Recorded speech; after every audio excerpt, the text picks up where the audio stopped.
Across the sweeping fields and endless forests of Canada, a quiet war is being fought.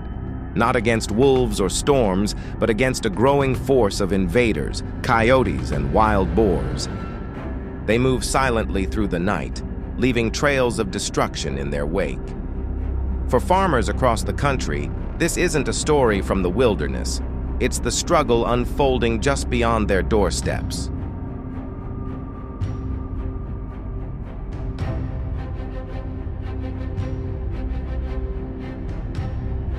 Every year, these animals cause tens of millions of dollars in damage, tearing through crops, scattering livestock, and uprooting the livelihoods of rural Canadians.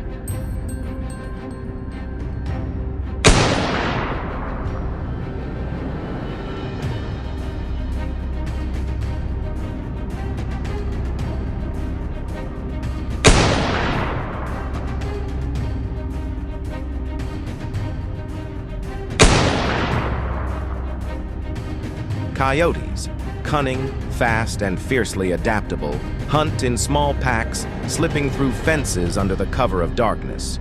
Wild boars, sometimes weighing more than 300 pounds, storm through cornfields and pastures, tearing the earth apart within hours.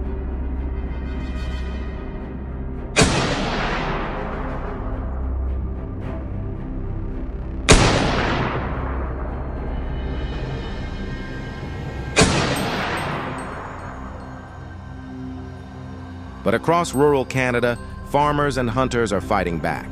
Using night vision scopes, motion sensors, and smart traps, they work tirelessly to protect their land. As the threat grows, so does the resolve of Canada's farming communities. Neighbors band together for group hunts and share new control methods online. Older generations, many in their 60s and 70s, are passing down decades of wisdom, teaching that responsible control and respect for nature must go hand in hand. Wild boars and coyotes may never be completely eradicated, but through vigilance, education, and cooperation, farmers are reclaiming their land and restoring balance. So when you hear the distant howl of a coyote or see the deep marks of a boar's path in the snow, remember, for many Canadians, that sound is a call to action, a reminder that the fight to protect the land never truly ends. If you found this story compelling, subscribe and stay with us, because what comes next in our journey through Canada's wild frontiers will truly surprise you.